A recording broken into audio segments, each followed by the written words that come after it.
Would you ask Mr. Burd to come back in, please?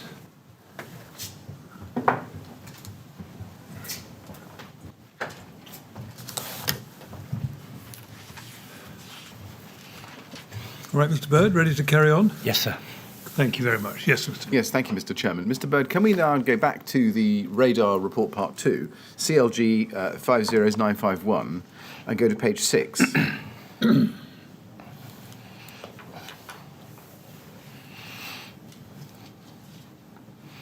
There is table 6, possible option for transposition of classes for reaction to fire performance.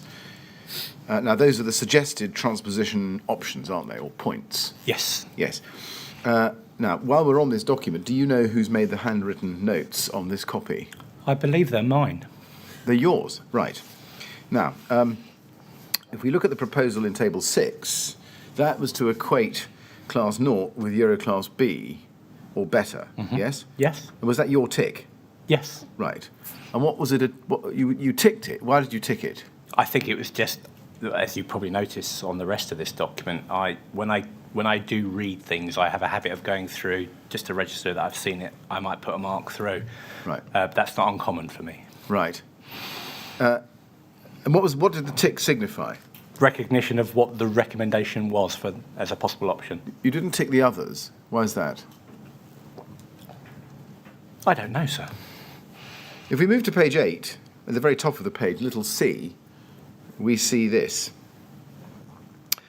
Any reference to class 0 being equivalent to Euro class A2 would severely restrict the market choice in terms of materials for specifiers and clients. This applies to virtually all organic containing materials. In Germany and France, the authorities have a single classification, i.e. B1 or M1. Now, just pausing there, you've put, is that right? It looks like your squiggle. Yes, but I don't know what it's pertaining to. What is it? What is it? I've got no idea, sir. You don't know what it is, right? No. Thus, Euro Class B could be a cross-border compromise, which is supported by the high product density obtained at the Class 0 to Euro Class B transposition point. Was there a view at this time that only few products achieving Class 0 would be capable of achieving Euro Class A2? I can't recall at this time if that was the case, but of course what I would say, this was Warrington's recommendation, and this was a precursor ultimately to considerations by the likes of BRAC and similar, but I can't recall in relation to the question. Was it your view that that equivalence would severely restrict the market at the end of any period of coexistence? I don't believe I considered that point. Right. You didn't consider it, even though it's in the report. It is in the report, but from my perspective, these are hugely important pieces of work that feed into then a wider consideration and ultimately a public consultation. Is it right that if you said that Class 0 should be equivalent to Euro Class A2, that would have been likely to have met with serious resistance from the industry? Potentially, yes. Yeah. Was that a factor in your consideration of the transposition points at this time? No. Why is that?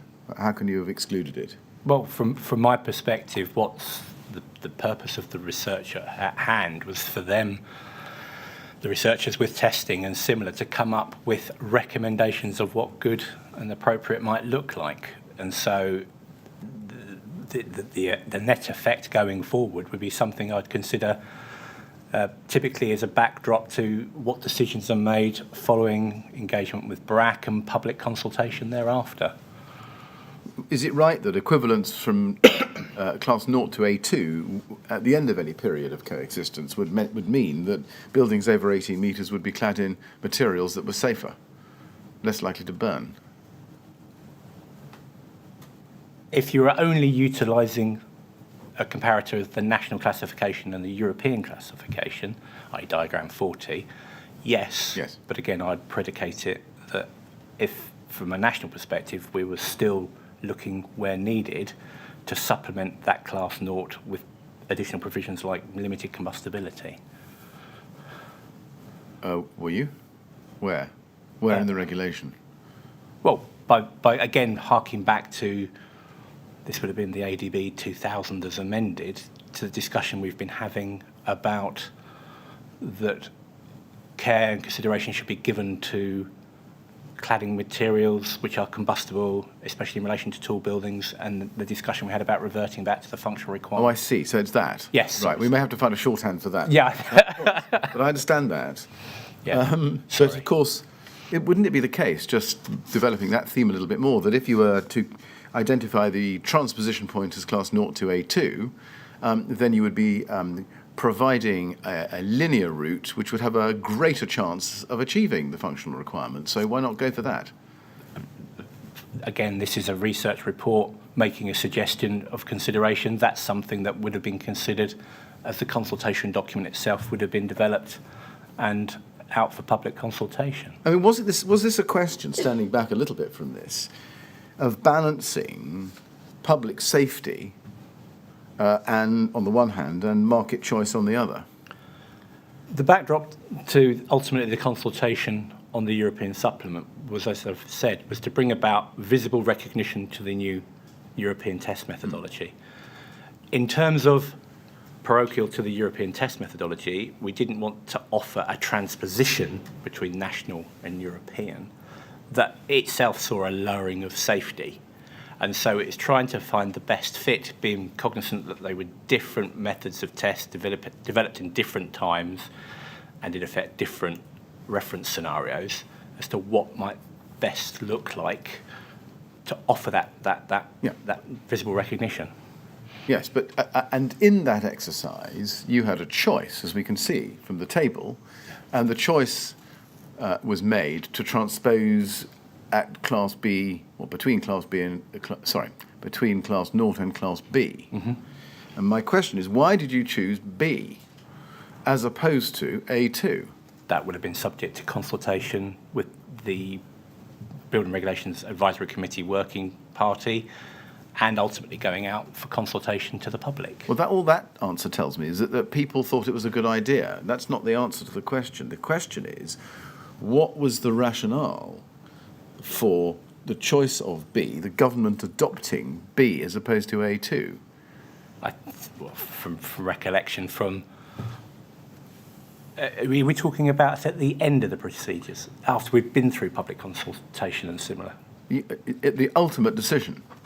The ultimate decision in the end was to do exactly what this report says, which was to, I think, arrive at a compromise at the Class 0 to Euro Class B transposition point.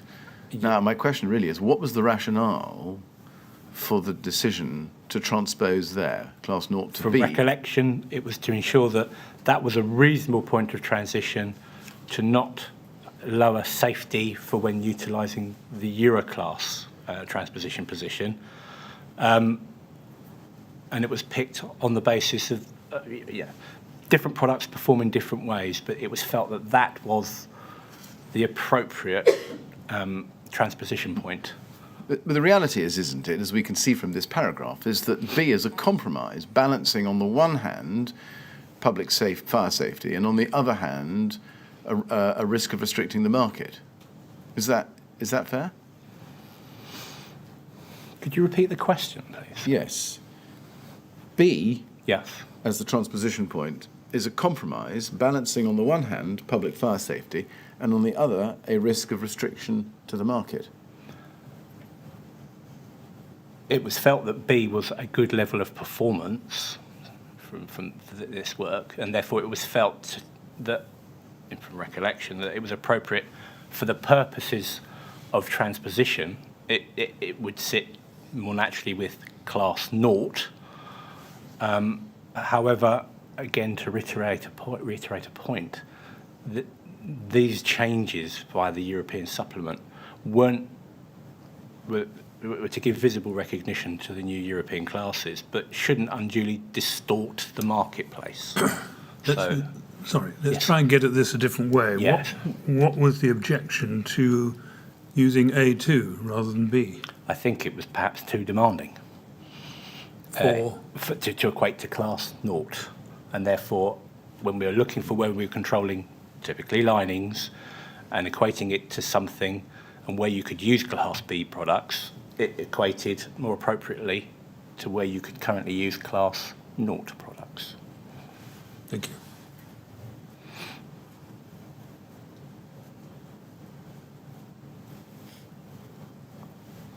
I see. Now, can we move then to CLG 407308, which is back to the Part B Working Party minute of the 10th of May. Yes. And if we go, we've already seen this, but if we go to page 2 and look at paragraph 3.3, we can see that you outline there the main aim of the CPD, and it goes on, which is to break down technical barriers to trade between member states of the EU. It is not, underlined, the purpose of the directive to harmonise building regulations. Member states will remain free to set their own building regulations. What the CPD will do is harmonise methods of fire testing, i.e. reaction to fire and fire resistance. The CPD will have a huge impact. It will affect how products are tested, labelled and moved around Europe, and manufacturers are beginning to realise this. Yes. Now, would you agree that the extent of the impact on manufacturers in practical terms would depend to a large extent on decisions made by the department, first about transposition and equivalence between the two systems? Yes. Yes. And secondly, the transposition period when the two classification methods would coexist? Yes. Yes. Now, can we then, in the light of that, then turn to paragraph 3.7 on the next page, page 3? And here you are recorded as explaining that the UK differs from some other MSs, Member states. in that we already have functional requirements. Therefore, subject to the requirements, the UK could probably already accommodate harmonised methods of test, but we need to give a visible recognition of this, in quotes unquotes. It was not proposed that the WP revisit the technical aspects of ADB since the AD was only recently revised and came into force in July of last year, 2000. Members agreed. Yes. Did you mean by that the functional requirements could just be adapted to refer to the harmonised test methods?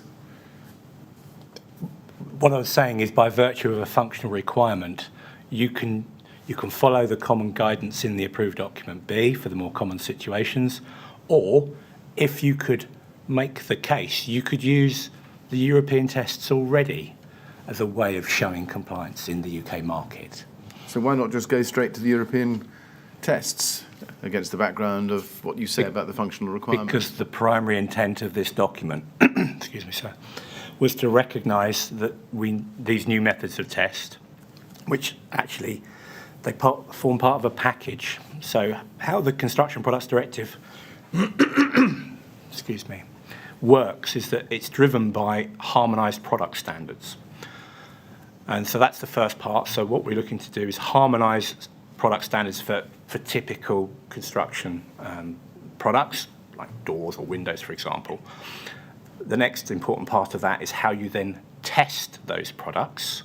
Could we please do that in a unified way? And then thereafter, the third part would be how you classify those products in relation to using those new methods of test.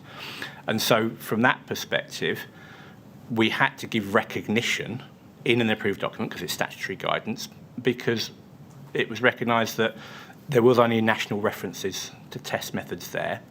And while CE marking was not mandatory in the UK at this time, it was felt that we wouldn't want to be infracted or taken to court because we hadn't recognised these new European tests.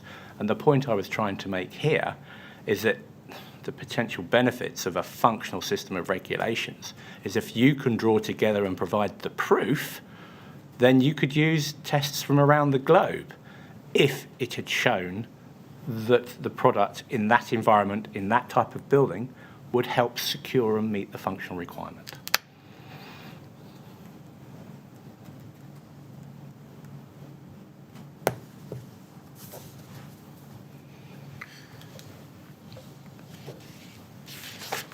Was there any discussion of at this meeting of making express reference to the Euro classes in BR 135 in the context of external fire spread in order to achieve visible recognition of accommodating harmonised methods of test? Sorry, so just to understand that, was there a discussion about putting the Euro classes into BR 135? Yes. I can't recall, sir. Now, at this time, is it right that the intention was that national standards would be withdrawn following the transposition of the directive? It was felt that at some point in the future, the national standards or the recognition in the statutory guidance to the national standards would fall. Yes. Yes. And if we go to 3.10 at the foot of this very page, you can see this. It says, Anthony Burd explained how the withdrawal of national standards would work. The Commission considers that dates for withdrawal of the BS will be driven by the product standards, therefore planning for this was not relevant. What did you mean there? In that second sentence, the Commission considers that dates for withdrawal of the BS will be driven by the product standards, therefore planning for this was not relevant. I believe what I was trying to refer to there was a situation that, in terms of how we control building work in England, we have our building regulations. How the Construction Products Directive was being overseen was by a discretely separate piece of legislation, and how it was utilised and implemented into the United Kingdom. And so it wasn't necessarily for the building regulations to regulate the CPD. That's a different piece of legislation. And therefore, what we had to make sure is that we weren't a technical barrier to trade to products coming in from around Europe who have utilised these new European test methodologies. And therefore, notwithstanding, as long as we were no longer a barrier to trade, then ultimately the decision as to when it was taken by ministers that for the purposes of building regulations, we would stop referring to national standards would be something for them to consider. What would happen in the marketplace is that as for example, as happened in 2013, we've turned from the Construction Products Directive to the Construction Products Regulations. To place a product on the UK market, you had to bear the CE marking at the time, and now UK CA marking. Therefore, it would be the CPD at that point that would drive national manufacturers to actually undertake European tests to get a declaration of performance to allow them to place that product on the market. It wasn't the building regulations and the approved document that was making you do that. All right. In a sentence, if you can, what did you mean by planning for this was not relevant? Planning for withdrawal of the BS. Why was that not relevant? Because the building regulations would not be dictated to by a British standard necessarily being withdrawn, because it was implemented by virtue of the Construction Products Directive. That is the driver for controlling products placed in the market. Yeah, but there's a difference, isn't there, between putting Class B in and therefore giving visible recognition to the directive, CPD, on the one hand, and taking Class naught out, which wasn't. So why was there no need to plan for the withdrawal of Class naught? From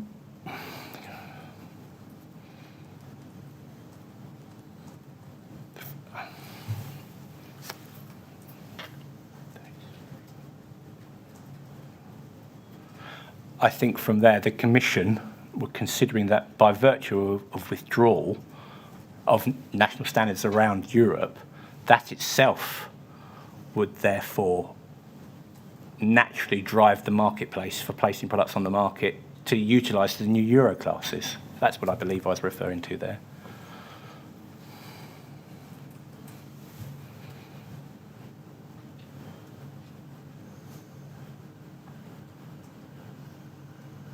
Right. Well, let's see how this goes. If we go down to page 7 in this document, you can see that there's paragraph 5.8, and this is Dr. Smith. And she says this: Debbie Smith went on to point out that a direct equivalence between UK classes and Euro classes was not possible. Problems arise as Radar 2 is based on a small data set, and certain products, such as aluminium foil-faced insulation products, are problematic. Concern was also expressed that in the Radar 2 proposal, the UK Class 2 had been equated with Euro Class C, together with UK Class 1. This could be seen as lowering standards. Dr. Smith reassured the members that in the draft European supplement they had not done this. UK Class 2 is equated more readily to Euro Class D. Members agreed that we must not be seen to be lowering standards. By whom was it agreed that, quotes, we must not be seen to be lowering standards? Well, I think, as I've already explained to some degree, sir, the bottom line is that we're bringing about recognition to the new European classification system.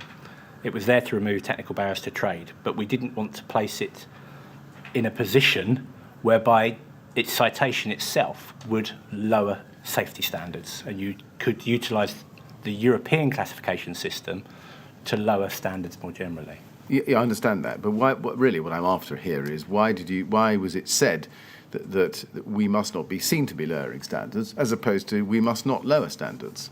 It's just in the reporting, I suggest, from what's being said here. Can we go to page 9 and paragraph 6.8, which I just want to look at with you? It says, requirement B4, external fire spread, is to remain unchanged. Dr. Smith explained that the current diagram 40 in ADB 2000 on the restricted use of materials based on BS 476 Part 6 performance can no longer be used, and we must agree what to put in its place. Dr. Smith suggested replacing the performance requirement index I, not more than 20, with class C. Now, and then there's something about roofs. And then she goes on to say, therefore, for the time being, the current national test methods and classification systems are to prevail. Can you help us with why this says that BS 476 could no longer be used? No, I cannot. And as at the date of this meeting, May 2001, that wasn't the case, was it? No. No. Was it envisaged at this point that there would be a period of transition? Ultimately, yes. As to when that drew to a close and the national classes from the building regulation statutory guidance, when that would fall, that was still to be determined when. But ultimately, that would have been the intention. And did you have an opinion of your own at the time about what might be an appropriate transition period? No, I did not. If we go to page 11, paragraph 6.20 there, it says, on page 15, an amended diagram 40 needs to be produced, and Anthony Ferguson questioned the last line of the final para, which states that index I not more than 20 should be replaced by class C. Debbie Smith could not recall exactly where the figure came from and remarked that there was a general lack of data. Action, BRE to investigate this information. Now, this, I think, is a discussion about the content of the draft European supplement to the approved document. Is that right? I believe so, yes. Were you concerned that there was no data about how that figure had been derived, the figure index I not more than 20? Not necessarily, no. What I understood this to mean is that there was a need to go back and understand where this derived from and better understand why those decisions were taken. Hence, BRE were asked to investigate further. Now, going back, if we can, for a moment, to this question of equivalence and what Debbie Smith has said earlier on, that a direct equivalence between the two systems wasn't possible. One of the reasons Dr. Smith gave to the working party at this meeting, if we go back to page 7, if we can, you'll see it at paragraph 5.8, is in the fourth line that certain products are problematic. Do you see that?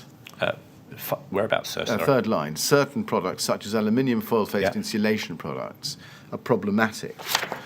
Now, just holding that in your mind, if you would, let's go back to the radar report itself, CLG 50951, page 9, and look at paragraph 4.5. This is under a heading, cellular plastics sector. And you'll remember, and maybe you won't, but I'll tell you, that there were, I think, 6 kinds of product grouped together with a key. There was wood, there were paints, and there was also cellular plastics. And this is a particular part of the Radar 2 report about that. Right. Now, if we look at paragraph 4.5, it says, in the short report in part 1, Ref 3, which accompanied the presentation of the data on the comparisons between the Euroclass system and the UK fire assessment procedures, 2 conclusions were drawn concerning cellular plastics products. These were, 1, for the product group as a whole, no correlation was obtained between the Euroclass system and the UK system.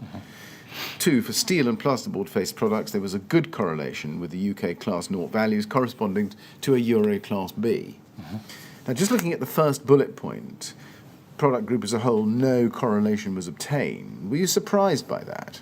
Not necessarily, no. Why is that? Because they were 2 discretely different sets of tests. One being the national test that had been around for quite some time, the latest state-of-the-art fire tests that were emanating at a European level, and they had as I said already, different aspects in terms of the degree of fire placed upon the test material, etc. So, they didn't develop the European tests with a mind on how it might equate to any national classes. It was developed to be the right type of test for those sorts of products. Yes. Now, so you weren't surprised by the absence of correlation overall. If we look at B on this page, it says products 405 and 412, which also give class naught on the UK system, give respectively Euro classes C and D in the European assessment. Now, just pausing there, that's a reference to the table we saw before, table 2. Right. Both of these products have relatively thin aluminium foil-faced flexible foam laminates, respectively based on polyisocyanurate and phenolic foam. With these products, it was observed that in the SBI test, the aluminium foil facing was penetrated, such that the underlying foam was then available to contribute to the rate of heat release calculation, whereas in the UK BS 476 Part 6, the heat release found in that test was not sufficient to displace the classification away from the UK class naught. Yes? Yes. And then it goes on. Clearly, the introduction of a simple replacement of the UK class naught by a Euro class B requirement in any regulatory procedure would discriminate against products 4.05 and 412 against the practical experience of their acceptability in the UK market for class naught applications. Now, were you surprised to have read that? No. Had you previously been aware that although several of the products which had achieved class naught in the UK national classification system achieved class B in the European system, such as steel or plasterboard faced products, foil-faced PIR and phenolic foam insulation products achieved class naught, but only got class D and C, respectively, in the European system? Did you know that?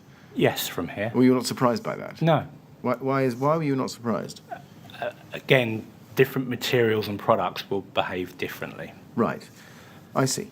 Now, then, if we look at this final sentence, on the basis of that answer and this passage, I'll read it to you again. It says, clearly the introduction of a simple replacement of the UK class naught by a Euro class B requirement in any regulatory procedure would discriminate against products 4.05 and 4.12 against the practical experience of their acceptability in the UK market for class naught applications.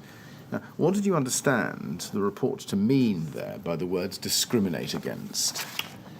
I understood that to mean that if that was a transposition chosen, then it would discriminate in the future those products if and when the approved document only referred to the European test methodology. So, in other words, they would become unacceptable where previously they had been widely accepted or accepted on the basis of having achieved class naught. Yes. What was the problem with discriminating against those products on the basis that their fire performance was poor when subjected to the single burning item test? From the perspective of what we were trying to achieve here was to give visible recognition to these new European methods of test. It was agreed that it wouldn't amount to market distortion. It was to recognise these tests were coming. We had the test methodology, but certainly the product standards were still coming through, and many more to follow. But it recognised it was, for some products, a much more difficult test to get higher classification. When this was discussed, what were the factors in making this decision? We can see here that it's clear that the test itself operated in favour of these products, the national classification test, class naught, but the Euro class was harder to achieve, I think. Yes. What were the factors, other than the density around the transposition point statistically, which we've seen, for deciding on class B as opposed to A2 or C? Again, from recollection, this is the driving report that would have fed into BRAC considerations, which you've started to show me, and a public consultation that we would have ultimately had to put out a proposal of what the transposition could look like, but we'd then test the marketplace to see what the market thought. But, as I believe we had a look at the start of the minutes to the European Working Party BRAC meeting, it wasn't the intention to undertake a fundamental review of Part B, fire safety. This was all about what does the transposition look like. Right. So does it come to this, that this harmonisation project wasn't actually a harmonisation project at all? It was a rough equivalency project, and you had to give visible recognition to the Euro standards. So you plumped for Class B on the basis that it was roughly right when you looked at Class naught. It was to give visible recognition to ensure that, England, because other regulators had to do the same, that England wasn't in any way being a barrier to trade to these new products tested in this way for being placed on the market. But also vice versa, that UK manufacturers, or those seeking to supply in the UK, would still be able to supply in accordance with with Class naught as a standard, even though in fact it didn't perform as well as a possible equivalent of Yes. Euro standards. Now, can I go to CLG 401109? This is an email from a man called Wilf Ball at Brufma. You'll have heard of Brufma at the time. I have. To you. Yes. 31st of January 2002. Subject, CPA Fire Group meeting to discuss the CPA response to the European Supplement proposal for approved document B. Brufma, just to be clear, was the British Rigid Urethane Foam Manufacturers Association, now the IMA, yes? Yes. Yes. And they were, I think, members of the IAG for the radar project, weren't they? If you say so, I do say so. okay, so, yes, sir. Okay. Now, let's go to page 1, bottom paragraph. He says this, Mr. Ball does. Furthermore, there are foil-faced polyurethane products which obtain a Class naught in the UK testing and are therefore available for internal linings of other circulation spaces, including the common areas of flats and maisonettes, and that's a quotation, that give in the radar testing only a Class D. Similarly, a foil-faced phenolic product with a Class naught in the UK system only obtained a Class C in the European classification, so they would not be able to also be used in this classification, which they have previously been accepted in. So previously acceptable safe products would be prevented from continuing in their application, and in other cases, products that have been established as dangerous in that application before would now be permitted unless some mechanism can be introduced to correct these anomalous situations. I think you will agree this should not happen. Did you, or do you now, agree with Brufma's position that, as it said, this should not happen? From my perspective, just to understand the context of this letter, quite clearly when I look at the title of the email, I was just about to embark to go and give a presentation on the consultation version of the European supplement. Mr. Ball clearly couldn't make the meeting, and so he was wanting to make clear to me of his thoughts as to what could be acceptable or not. And therefore, from mine, I would have looked upon it as something that's come forward with concerns from the industry that they don't want to be undermined, and things should be able to prevail under the current national system, and then not to be unduly affected by the new European system. Emails, discussions like this did happen from time to time, and I don't recall this email, but I would have kindly suggested that Mr. Ball feeds his comments into the Construction Products Association, who is an umbrella body that represents all of these many associations, and probably put in his own Brufma submission to the consultation. He says in the fifth line up from the end of that paragraph, previously acceptable safe products would be prevented from continuing in their application. Yep. In fact, isn't it the case that previously acceptable safe products were actually only as safe as Class naught said they were? Yes. But Class naught, as you've accepted, and as I think was commonly known, at least by the PRE, was not a reliable classification in relation to external fire spread. and you knew that from 2001, and the CC 1924 test. But again, we're going to have to come up with the shorthand version, sir. But from a class naught was not the only consideration in relation to the external service and the external or the product arrangement, where, for example, you'd have to consider meeting the functional requirements and the performance statement, and therefore it could be supplemented with things such as suggestions that parts of the cladding system should be of limited combustibility. But Mr. Burd, that's not the topic he's on here. Mm-hmm. He's looking at class naught alone. He's not looking at a wider question of whether, even if you achieved class naught or any other Euro grade, you nonetheless had other hoops to go through. Yes. His complaint here is previously acceptable safe products. That means class naught. He's not saying previously acceptable if you not only have class naught but also go through all the other hoops to arrive at the satisfaction of the functional requirement, is he? No, he's not. No. And therefore, although I take your point, you knew by this point that class naught within its four corners failed the SBI tests by a wide margin, achieved no scientific correlation, and therefore wasn't acceptable. No? No, I don't agree. Why is that? Because, again, from our perspective and our experience, we had a national system in place. And what's interesting here, I didn't raise it at the outset, but the example that Mr. Ball gives here, furthermore, there are foil-faced polyurethane products which obtain a class naught in the UK testing and therefore are available for internal linings of other circulation spaces, including the common areas of flats and masonettes that gave in the radar testing only a class D. Now, I've worked construction for 33 years. You typically wouldn't use a foil-faced polyurethane product inside a block of apartments, flats. That's not a common product use there.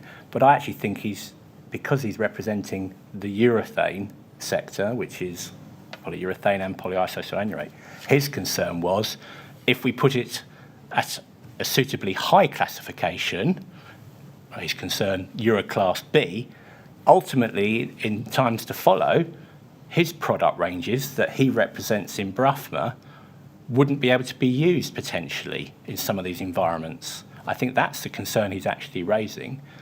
But from my perspective, you'd never use products such as foil-faced polyurethane products in that environment anyway, in that way. Well, that's a specific instance of the particular use of a particular product. Yes. But the wider point is what I'm focusing on, the second part of the paragraph, he doesn't like the idea that class naught products, or previously acceptable products for which read class naught as he refers to, would be prevented from continuing in their application. His complaint is that good old class naught, known to all, which was accepted to be safe, could no longer apply, and vice versa. And my question really is, did you not see this letter as an example of industry trying to cling on to class naught, despite what you now knew of its proven unreliability? In relation to the first part of your question, in terms of wanting to cling on to the national approach, yes, I agree. Yes. Did the fact that these types of material achieved Euro classes C and D, at least on occasions, if one looks at the spread, not lead you to think of the possibility that they might well be inappropriate for use over 18 metres, despite the fact that they had class naught? Sorry, could you ask the question again, please? Yes, did you not think that the fact that these types of material products achieved classes Euro classes C and D when tested under the Euro regime not lead you to think that they might very well be inappropriate for use over 18 metres? I don't believe you're allowed to use Euro classes C and D above 18 metres. That's the very point, but you are allowed to use class naught. Yes, but that is a national classification that stood. There is no, or very little correlation, there was certainly no development of the European test methodology to be cognizant of how products perform under the UK national test.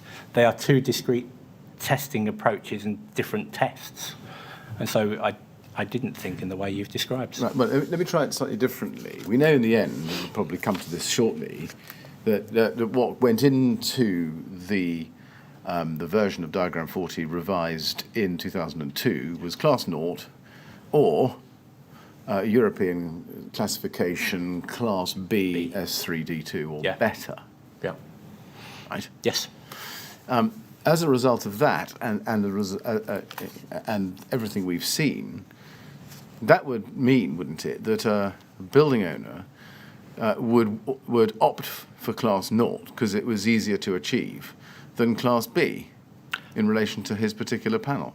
Potentially, but again, within the spirit of the guidance that is the approved document B, the Class B alone might be all that is needed to be undertaken, but there are still provisions when you utilise the national Class Naught approach where you might have to, for example, provide limited combustibility in terms of the thermal insulation that sits behind But it. if you forget about that for the moment, I've got, coming back to Yep. the building owner who is carrying out the work has a panel. They test the panel. Yes. It gets a D. Yes. Doesn't comply with Diagram 40.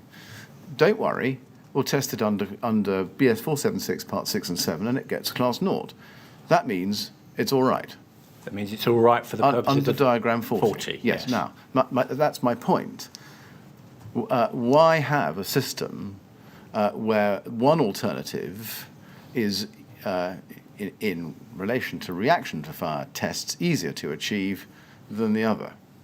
because we were given joint recognition to both methodologies. There was not an intention at this time to remove reference to the national classification.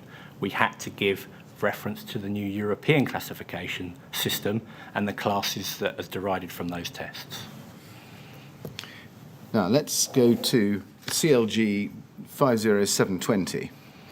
That's a later meeting of the Part B Working Party in April 2002, just a few months on from the Wilf Ball email and a year or so on from the 10th of May 2001 meeting. Again, you attended, as did Debbie Smith, as you can see from the list of attendees.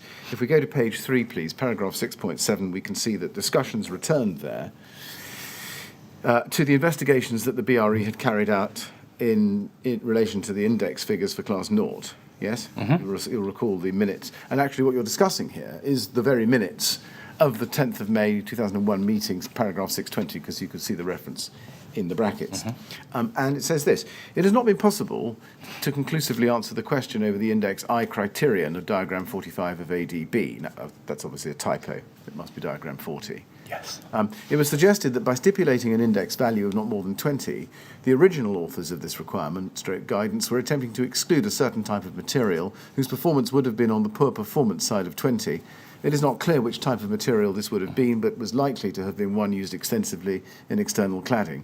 It was also acknowledged that much of the guidance stroke regulation for external cladding developed as a result of the Summerland fire, August 1973. Post-meeting note: the fire propagation test has existed since 1963, and the index I not more than 20 provision was first introduced into the building regulations in 1972. The department no longer holds the BRAC/FAP papers from around that time. Now, the effect of this, I think, isn't it, that the stipulation in diagram 40 that below 18 metres a material with an index less than 20 should be used was unknown, lost in the midst of time, and couldn't be recovered. From what's reported there, yes. Yeah, it's right to think, isn't it, that this particular stipulation was nonetheless left unamended in diagram 40.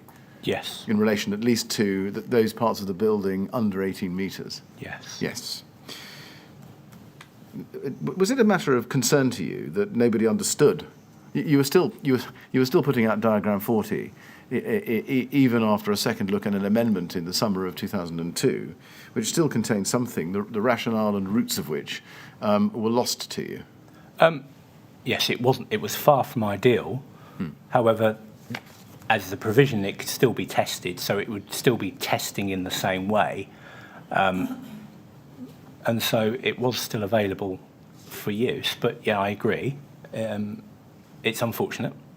But we continued in its use, again, because you could still test to it, still deride a performance, and at that time we felt that that was adequate for the purposes for diagram 40. Right. And that was specifically thought through, was it? Was The fact that it would have been discussed here within the working party, those discussions would have been considered. While I'm on the point of looking back into the mists of time, did anybody at this time seek to explore why it was or how it had come about that class naught, which was a test based on a reference scenario of a room and time to flash over, which was directed at the use of linings, ceiling and wall linings, was suitable as a test to be transposed for the external walls of a building? I don't believe that would have been considered at this point. Was it ever considered? Did anybody ever ask the question, how come we're using class naught as a metric for the reaction to fire? It might well have been considered, but from my perspective, the ISO room corner test is the reference scenario for the Euro classes, not an external cladding system. And so, actually, they both are derided from internal lining arrangements. Yeah, that is true, but Yes. it was a matter, it's a discussion point. But Yes. was that the reason at the time why nobody thought to investigate the origins of class naught at all? I can't recall, but I don't believe that was considered at this point. Further on in the minutes of this meeting, if we go please to page 4, paragraph 6.11, you can see there towards the top of the screen, I think is General, Anthony Burd sought the approval of the members that future records of the working party meetings would be on the basis of mainly non-attributable notes rather than detailed and attributable minutes. The members approved this notion. Why did you make that proposal? From recollection, that amounted to a change that generally started to happen in BRAC minutes, be it for main BRAC and its working parties, because there was a move to ultimately publish these minutes, and therefore the broad agreement is that they would typically be unattributable, which is as is of the case today. Did you not consider that detailed and attributable minutes had an obvious benefit in ensuring transparency? I do, but from the perspective of the Building Regulations Advisory Committee, it is a non-departmental public body, it is a scientific committee, but people attend it not as employees of a company, of an institution. They attend it as professionals in their own right. And from recollection, it would have been done for the purposes of recognising that, because potentially people could come forward and offer views on building regulation matters which might not chime with their employer. Now, if we look further down the page at paragraph 10, if we can scroll down, please, and have the whole of that paragraph. Thank you. It says this: Anthony Burd went on to make the very important point that at present CE marking is, underlined, not mandatory in the UK. The UK is one of 5 member states in the EU who have not made CE marking mandatory, the others being Ireland, Finland, Sweden and Portugal. The UK currently utilises our own British standards, mainly the BS 476 suite of documents. However, these will eventually be withdrawn. Now, this is 2002, April 2002, Mr. Burd. Was there by this point any settled intention by the government that the BS 476 suites of documents would be withdrawn? From citation in the approved documents? Well, withdrawn wholesale. There's 2 discrete points here.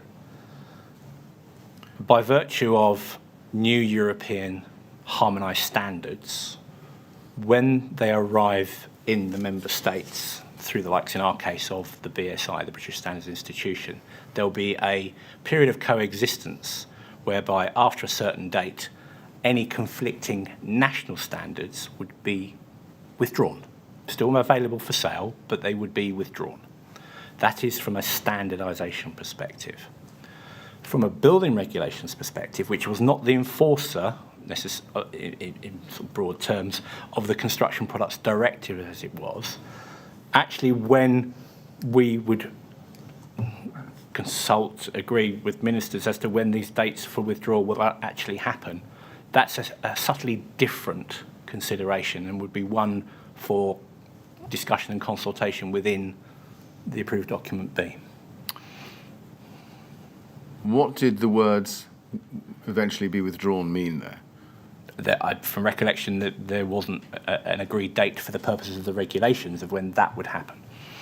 It was a process at a standardisation level for withdrawing conflicting national standards set out by agreement at the European standards gathering, CEN and similar. So that would naturally happen, and when a period of coexistence for a new harmonised product standard was met, then all of the member states' national standards bodies would in effect withdraw, if that's the term they use. We use withdraw in the UK, conflicting national standards. Right. Well, we'll develop this point as we go through the documents. Moving down to paragraph 12, it says members asked whether it would be possible for construction products to be acceptable in the UK when they are deemed unacceptable in other member states.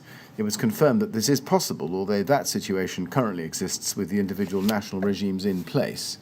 The products must be shown to satisfy the building regulations of each member state, whether the CE marking is affixed or not. I'm going to read the next two paragraphs to you as well. One member was concerned that although the CE marking is affixed to a product, that product may not be acceptable in all member states if some states set higher standards of performance in order to satisfy their own building regulations, which could be a technical barrier to trade. It was explained that for the purposes of the Construction Products Directive, this would not be a technical barrier to trade. The different standards of performance in each member states are a commercial reality which would be for manufacturers to consider. Now, just pausing there, I think that's the point you just made. Is that right?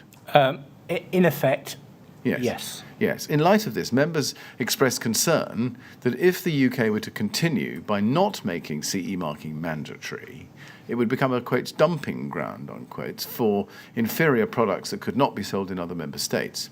Anthony Burd explained that this would be no different to the situation that exists today, and that, for example, the building regulations provide a means of control over materials and workmanship through Regulation 7. The Construction Products Directive has brought about the first step in removing the complications faced by a manufacturer having to test to 15 different tests to be able to market their product through the 15 member states. Who was it who expressed concern that the UK might become a dumping ground for inferior products if CE marking was not mandatory? I don't recall. Do you accept the accuracy of the record that your view that this would be no different to the situation that exists today? I have no doubt it was said in that way because it was a quote, but what I'm trying to convey here is that there was no requirement, no agreed European approach to European building regulations. And so if a product created wherever in Europe and then tested in Europe, if we take fire doors as an example, tested and achieved E30, 30 minutes fire resistance, but the receiving state, such as the UK, in its national building regulations wanted 60 minutes or suggested 60 minutes in its statutory guidance, that would still need to be met. And therefore that product, whilst bearing CE marking, still couldn't be used for the purposes of showing compliance with the building regulations. And vice versa? Yes. Yes. So even if you just meant that the situation relative to other EU member states wouldn't change, would you accept that the concern expressed would still be a valid concern, that the UK might be a dumping ground for inferior products that couldn't be sold elsewhere in the Union? The UK is a very open environment from a trade perspective. You could bring a product in, but in the case of building regulations, it would still need to show the requisite performance and proof of that for it be able to be considered as assisting with showing compliance with the building regulations per se. Yes. Yes. Which is back to the point we keep going over again, and I understand why you say that. But again, looking at the four corners of diagram 40 and what became 12.6 in 2006 of approved document B, the reality, I think, wasn't it, that an ACMP cord panel, to take an example of a product, might be required to meet a standard in France or Spain that it wasn't required to meet in the UK because class naught was acceptable here. And the class naught being an inferior standard to, let's say, A2, meant that it could be sold here but not in other member states. It could be sold, but by virtue of the building regulation regime, it should not be incorporated because it wouldn't show compliance of meeting the functional requirement. It would if it was. It would show compliance with diagram 40 and the linear route, wouldn't it? Only diagram 40 in the part of the linear route. Well, you say only diagram 40.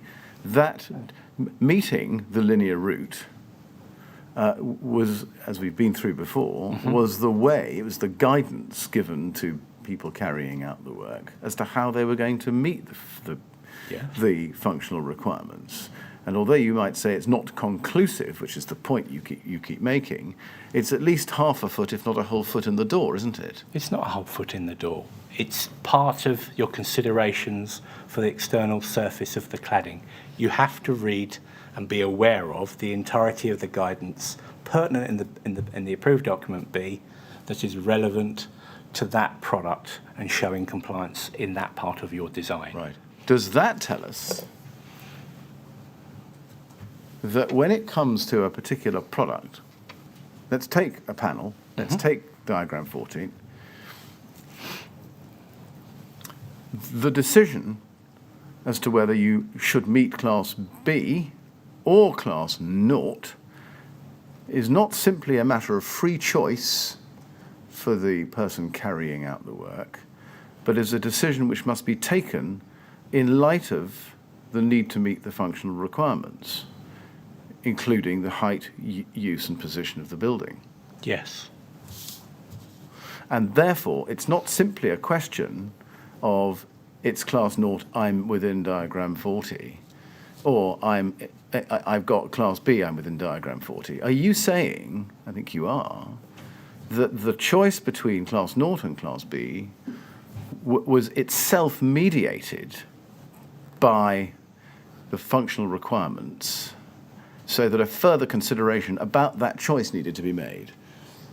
In other words, the building owner had to understand the BS 476 test, its limitations in comparison with what achieving class B meant when deciding whether or not to use a class naught panel. Yes. And so by taking the example of the Euro class B, again meeting the guidance in diagram 40, the decision was taken that a material of limited combustibility would be A2, also included in the approved document B, and then by virtue of utilising, I've got a product, I'm going to use it on the external face of a building, I'm going to utilise and realise I'll be using it above 18 metres, so it should be Euro class B. I've achieved that. You could still circle back utilising the guidance in the approved document and suggest that is still not a material of limited combustibility. It is combustible, therefore. You could consider if that is sufficient in its own right as well. And therefore, even using the Euro classes, you might actually, when you look at a situation, you look at the design, you look at the height and potential risk of a building and location, that, yeah, it gets a Euro class B, but we should really be using A2. And is the logic of that you might use the same analysis in relation to a material that's A2? Yes.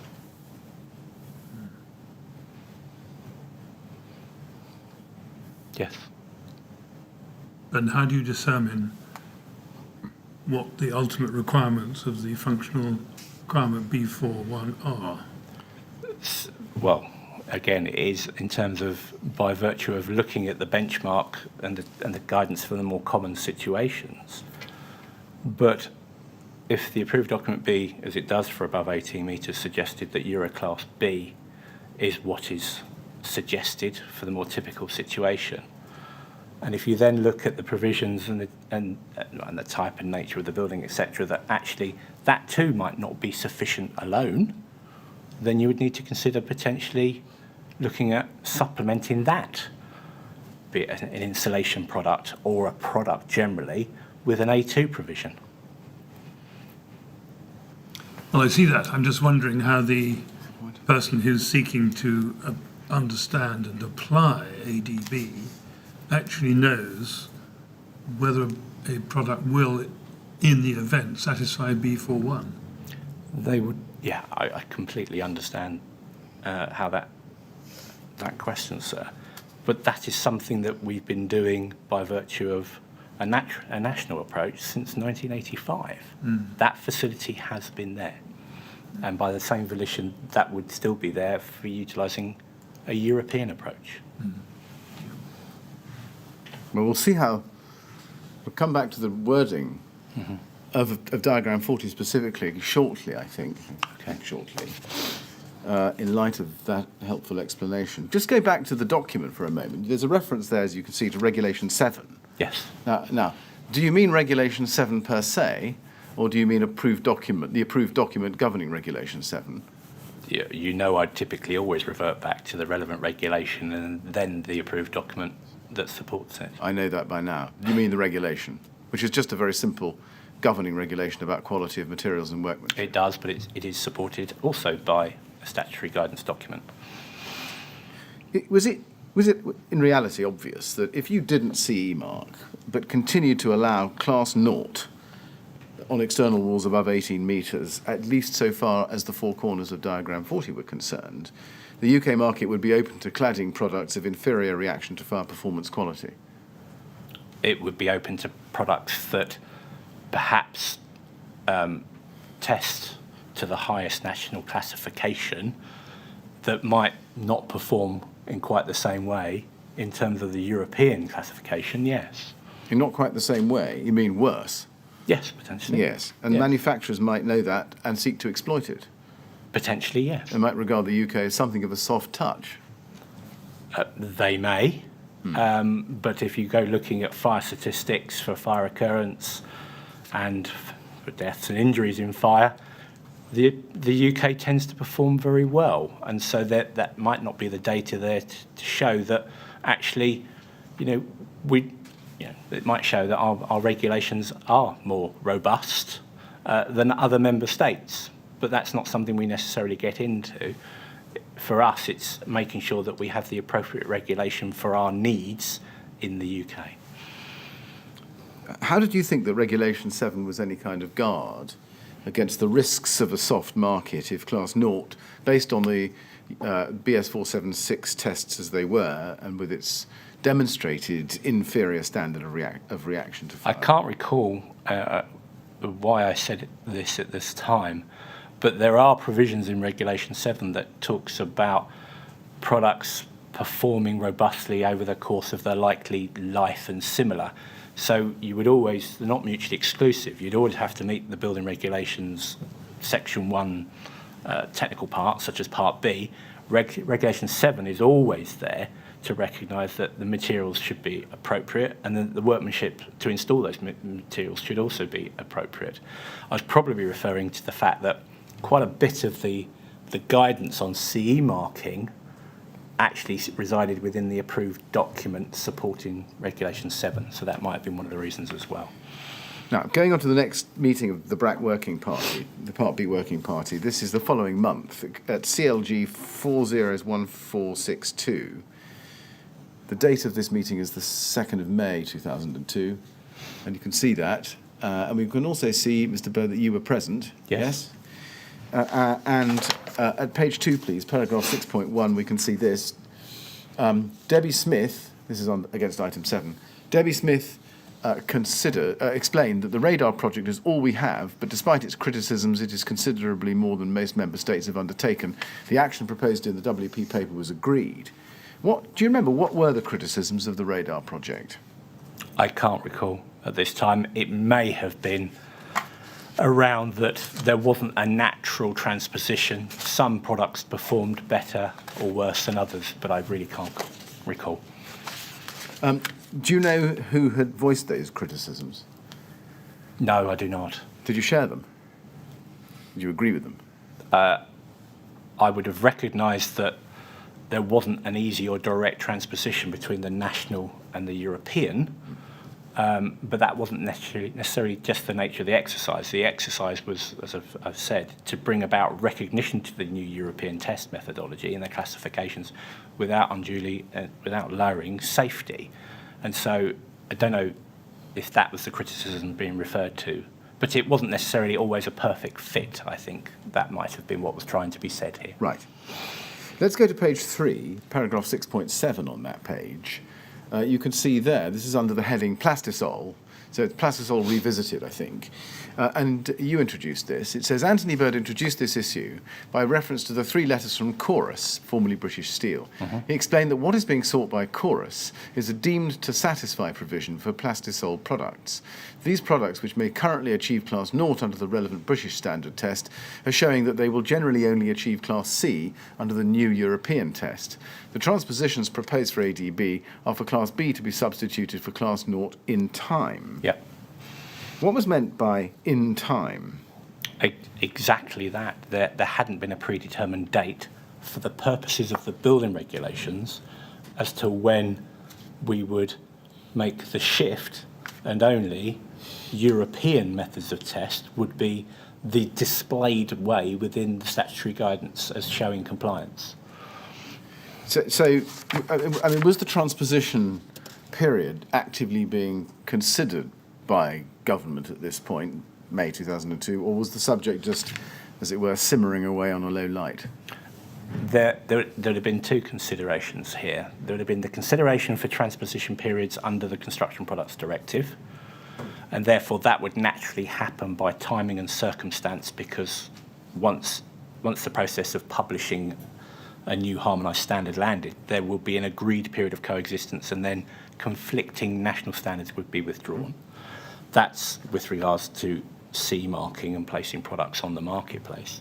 As to when guidance in approved document B would ultimately just refer to new European methods of test, that was something that was still open for consideration. And that was up to you, essentially. Up to the government. Up to government. Yeah. Now, but of course, if the transposition period for CPD came in a fixed period of, say, 3 years, then it would follow, wouldn't it, that approved document B would have to be revised? Not necessarily, no. Why is that?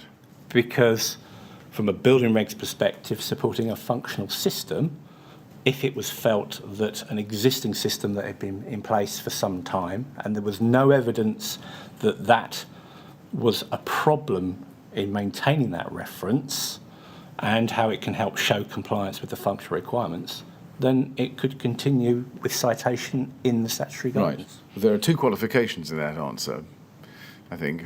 But, I mean, they would have to be satisfied before allowing the national standard to continue. Yes. Now, further, in that in the paragraph of the minutes, you see that it goes on just after the break. The Working Party members expressed some sympathy with Chorus's concerns. However, they agreed that there are many products that may not meet the proposed European classifications, and to make exceptions for individual products could open the floodgates for a raft of manufacturers to request similar privileges. The members also acknowledged that the period of coexistence would give the manufacturers time to re-engineer their products if they wanted to attain a higher European classification, whilst continuing to specify in relation to the existing British classification until the coexistence ends. The agreed action is not to make a special case for Plastisol. Did you share the sympathy expressed here for Chorus? I don't think I expressed sympathy. I recognised that the concern was because of the new methods of test coming forward, and they measured different things in different ways at different times. From recollection, it's the thin coating on this product in question is but one example. Is because it does burn and flash off, I think it immediately places it into a lower classification. So it wouldn't have been sympathy, it would have been recognition that this is a potential issue for that manufacturer. Yeah. Would you agree, just looking at that there were members of the Working Party and members of the department that were well aware that there were many products on the market at the time which would not be capable of achieving Class B? Yes. And a flood of them, in fact, because even because the concern about opening the floodgates if an exception was made for chorus. Potentially, yes. Yes. Did that not make it essential to decide on a fixed end date for the transition period so as to encourage manufacturers to re-engineer their products, at least so far as approved document B is concerned? Again, it is pertinent, it is relevant, but the building regulations being functional and similar, if there was a situation whereby the guidance was still felt to show that if followed would tend to meet the functional requirement, then why couldn't you use it? By the same token, as I say, approved document B is not deemed to satisfy. You can completely ignore that document and bring in a North American test standard as an example, and if you could prove that you've met equivalence and it would still meet the functional requirement, you would still be free to do that no matter what was happening at the time within Europe and the European CE marking approach, because one is meeting functional regulations to ensure building regulations show compliance, and the other was about placing a product on the market, at which time CE marking was not mandatory in the United Kingdom. Yes, thank you. Mr. Chairman, is that a convenient moment? Yes. We're going to turn to another document mid-topic. Yes, very well. We'll take a break at that point then. Mr. Burd, we'll have a break. We'll come back at 3:30, please. And again, please don't talk to anyone about your evidence, all right? Thank you, sir. Thank you very much.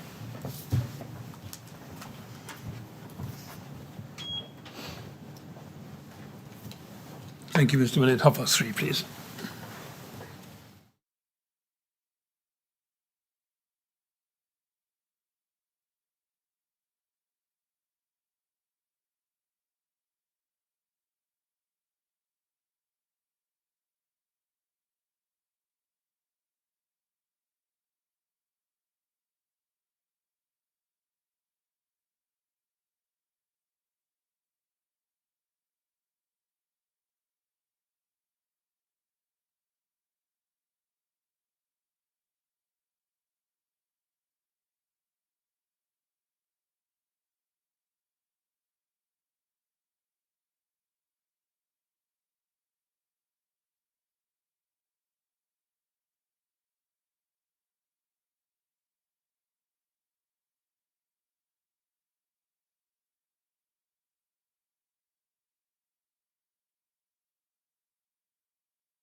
Would you ask Mr. Burd to come back in, please?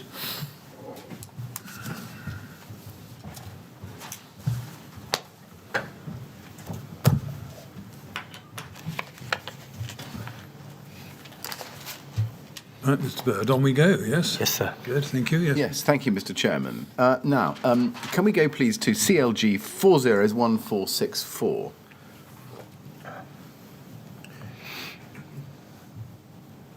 And that is the final regulatory impact assessment for the proposed amendments to approved document B, as you can see. Yes. And if you look at the second line of the small print right at the very top of the document, it is dated the 30th of May 2002, yes? Yes. Were you involved in the drafting of this document? From recollection, how it would normally work, we'd bring in somebody with expertise in impact assessments to help us, but input would be provided by the building regs team as well. So I would have been looking at this document and offering comment. Right. If we go, please, to CLG 401468. This is an email from Darren Hobbs, who I think was on the committee, the Part B working committee. He was my deputy. So. He was your deputy. I was going to ask you. Right. It's to you and to others, including Debbie Smith, as you can see, and it's dated the 14th of June 2002. Subject, proposed amendment of approved document B. Ladies and gentlemen, following a very productive working party meeting on 10th June, I attached the latest versions of the draft RIA and approved document as agreed at that meeting. And you can see at the foot of the letter, if you just scroll just a little bit further down, it's CC'd to you and Caroline Cousin at the DTLR, yes? Mm-hmm. Yes. Now, Caroline Cousin, I think you've explained who she was. Just will you just remind us? She was the head of technical policy. She was head of technical. This reads, if we scroll up, scroll down again. Oh, I'm so sorry. Her writing. I'm so sorry. Anthony, I've taken a look at the RIA, see my comments. It looks like it was done in a rush, which of course it was. It doesn't, to me, clearly, I think, give or gist the message that the building regs are only the messenger, not the reason for the changes. Caroline, 18th June. Is it right that the RIA was done in a rush, as she says? No, that was not my thought in any way. Right. Well, she seems to think that it was. And I have to, I acknowledge that.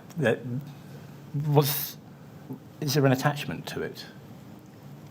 We're going to come to that, yes. Oh, okay. It was not my experience that was to be the case. Typically, you would develop a regulatory impact assessment to support public consultation, and then you would further refine the impact assessment for final publication and sign-off.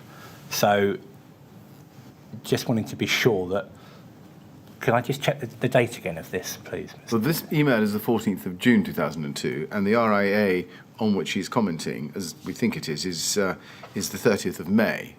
It's 2 weeks before, which is at CLG 401464. I'm just trying to get my head around whether it was the final IA or it was a consultation IA. I presume it was the final. Right. Does it help that at the top you've written, I think it's yours, writing, Caroline, ADB papers as promised, Anthony, 17th June? Not really. Let's go back then to the document you're giving her, which is CLG 401464. That's the RIA itself. Okay, so that's 30. Thank you.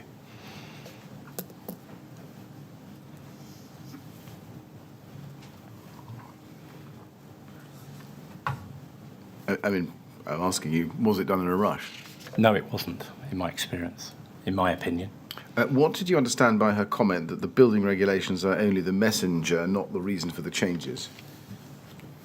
I believe that would relate to the point that we were doing this by virtue of the Construction Products Directive and the need to not act as a barrier to trade. So the approved document had to be changed primarily because of the CPD. That's my presumption as to what she was meaning. Does that mean that the that ADB had to be changed in order to give visible recognition. Yes, sir. In other words, it was a vehicle. Yes. It could have been done in some other bit of regulation. It could have, well, given this is the pertinent document in England for construction works, I think this was, well, I believe this, it's definitely the correct vehicle for it. Right. I feel that what Caroline may have been saying was that, this was, we had to do this because of other activity in the European context. So that's maybe the point she's getting to. Did you understand the point she was getting at? We would have had a discussion, I'm sure. Right. And you would have understood it? She would have certainly have told me. Yes. Well, does it mean that whatever obscurity still clings to these words now, you understood them at the time? Yes, and that's not to say I didn't disagree with her either. Right. Can you recall at all what it is she said to you? I'm afraid not, Right. no. Well, let's look at the document. If we scroll down to page 3, we can see there that there are a number of paragraphs. One, on page 3, at 15, it says this: to assist manufacturers of construction products in adapting to the new test methods in support of applying the CE marking, the European Commission proposes to introduce them in 3 stages. 1, from a date to be decided, all national fire regulations and supporting technical documents, in this case Part B, must specify standards of fire performance in terms of the new tests, while also retaining their existing national test specifications. This is the start of the transitional period. 2, a number of years after this, conflicting national test methods, in this case probably much of the BS 476 series, must be withdrawn by the relevant national standards organisation, in this case the British Standards Institution, and all new products would have to be tested to the new harmonised standards. Existing products with certificates can continue to be sold. 3, a number of years after this, there will be a requirement that only products tested to the new harmonised standards can be placed on the market. And then if you go down to the top of the next page, please, page 4, paragraph 60, based on the current available information, it is felt that the most likely start date of the transition period will be 2002, stage 1, and that the transition period will have a duration of at least 3 years, stage 2. In this transition period, it will be possible to use products tested either by the existing British standards or by the new European harmonised fire test, and therefore during this time both test methods must be covered by the approved document. Now, was the timing of these stages a decision for the department, or was it one dictated by the Commission? I believe it would in effect be dictated by the availability of the harmonised product standards. So as they come online and are published, there would be a period of coexistence that would have been agreed, and it is at that point, at the end of that term, that conflicting national standards would be withdrawn. You say the availability of the harmonised product standards, those were already available, weren't they? No, some of them. There are some 400, from recollection, harmonised product standards, and some still haven't been published to this day. Right, but in relation to reaction to fire tests? Subtly different. So you had the harmonised product standards pertinent to individual products. You then had a suite of European tests that you should utilise to test those products, and then you'd have a classification document telling you how you could then classify the findings from those tests. So the driver, the true sort of driver, is the harmonised product standard, for the purposes, in our case, of the Construction Products Directive. It's right to think, nonetheless, that the transitional period wouldn't be mandatory. In other words, stage 2, was a date to be set by which national classifications must be withdrawn, but nothing limiting them from being withdrawn before that. I think this is conflicting both the building regulations with the construction products regulations. Again, there would become a date where, for the purposes of CE marking, there would be an expectation that you would not utilise national classes. You'd be placing products on the market that would have been tested to the new European methods of test and classified as such. But as I say, I would add here, mandatory UK CE marking didn't arrive until 2013. We are discreetly dealing with implementation of a European directive and national building regulations. And you could still utilise whatever happened ultimately in terms of CE marking. The approved document could offer guidance on what it thought was relevant for helping to show compliance. But it would be, if you wanted to place CE marking on a product, that after this period of coexistence, if you wanted to place it on the market in those countries where CE marking was mandatory, you would have to follow that European approach. Yes, but there's nothing, I think my point is, when it comes to approved document B, there's nothing to limit government from withdrawing the national standards before the end of the transition period. They could do that. I mean, one of the biggest problems that comes with potentially doing that was these periods of coexistence. Again, from memory, please forgive me. This was getting close to 20 years ago. We're all about being mindful of the size of the marketplace, the amount of products in the marketplace. So a great thought was given to those involved in setting the periods of coexistence, because manufacturers, those that wish to export around Europe, would have to get their products tested. And there is only so many test centres around Europe that could undertake this work. So it would take a meaningful amount of time for products that want to get through and get CE marking to get in line and have that happen. At all events, a transitional period of 3 years is what was proposed, wasn't it? In this document? It's suggested, I think, yes. Yeah. Suggested, I'm sorry. Yes. And that would mean transition between 2002 and 2005, or by 2005. Are we talking about removing citation of national classes in the approved document? Yes. Yeah, I believe this is conflating with what you need to do for CE marking and placing products on the market under the CPD. Well, help me then. Let's go back a page, because you say it's the second time you've said that. Yes. And it says the European Commission proposes to introduce them, that's the new test methods, yes, in 3 stages. And then the first one is that from a date to be decided, all national fire regulations and supporting technical documents, in this case Part B, must specify standards of fire performance, etc., whilst also retaining their existing national test specifications. This is the start of the transitional period. Now, is that not saying that the transitional period begins on a date to be decided by somebody for the specification of standards of fire performance? No.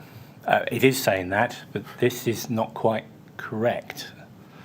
Because, as I say, the Construction Products Directive at the time is that vehicle that would bring about CE marking of construction products. That is driving activity in terms of the availability of harmonised product standards, test methodologies, and classification documents. Ultimately, for placing products on the market and bearing the CE marking, this is pertinent in terms of timing. The national building regulation documents, whether it be for England or any of the devolved administrations, or anything that could relate to offering guidance, such as specialist guidance on hospitals and schools, that, because CE marking wasn't mandatory in the UK, a decision at European level about CE marking didn't override national subsidiarity on what you could do under national building regulations. Okay, just to see if I've understood this, just help me with this. Would it be right to understand that the building regulations are concerned with internal laws about what can or cannot be used in a building? Yes. The construction products rules are related to what can and cannot be sold within the EU. Yes. So you can have, so long as you're prepared to allow products to circulate within your state, which comply with the Euro testing requirements, that doesn't stop you having your building regulations couched in terms of national class tests Correct. or Euro class tests, or both. And indeed, there was a period before the Grenfell Tower fire when our, if not our building regulations, our guidance spanned both of those. Yes, That's right. that's correct, sir. Good. Thank you. When was the idea of a transitional period abandoned? I don't believe a transitional period necessarily for the Construction Products Directive was ever abandoned. Now, if we go to page 5 of this document, you can see paragraph 21, reaction to fire tests. And there's the table, which I think we've seen in a different form before, transposing from class 0 to class B, yes? Yes. Paragraph 21, in a nutshell, I think, says that the situation is more complex because the standards don't mirror each other. Yeah. I've summarised it, but that's what it says. Now, before producing this document, did anybody actually analyse the frequency of the use of the 4 class 0 products which failed to achieve class B in the tests we saw in the radar report? Not that I'm aware of. No. So how could this impact of this transposition be reliably understood unless you knew how commonly used the failures were as a percentage of the totals?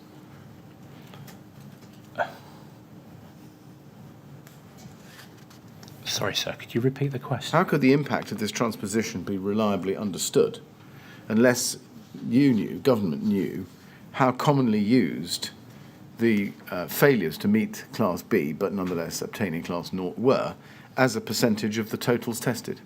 Again, from the information that we had available through discussions with the Building Regulations Advisory Committee, it was felt that there was sufficient information there to make what the likely transposition looks like. Please forgive me, sir. As I say, it's some 20 years ago. The Table 1 is entitled Proposed Transposition. If this was the final impact assessment for the final document, I would have thought that would have referred to it being the approach being adopted. Not necessarily for me to ask you, sir, but I can't remember when the approved document B European supplement came into force. I think October 2002. It's dated 2002. And I think the evidence has been so far that these sorts of revisions came in Yes. twice a year. I think you said it, April and October. Yes, they were. And then we typically looked to have the completed documentation available to the marketplace, finalised, both the approved document and the impact assessment, wherever possible 6 months before. So that it might appear to be, yes, sorry, I was just trying to get my head around while they were using the words proposed there. Right, okay. Well, sorry. Before finalising this document, do you remember, did anybody examine whether the kinds of Class 0 products which failed to meet Class B or better in the radar testing were used in particular places? Cladding products, insulation products, internal wallpaper, ceiling linings, etc. I think there would have been consideration as to both the winners, as it were, and the losers of this direct transposition. So there would have been some consideration given to it as part of the process of public consultation, and we would have got comments back to that effect as well, formal comments. And whilst I can't recall definitively, I believe there would have been some consideration of it. Now, going back, if I may, to this question of transition periods, standing back from the complications of the different potential transition periods as between the CPD on the one hand and changes to the approved document B on the other, let me ask the question as simply as I can. When did you think Class 0 would be removed?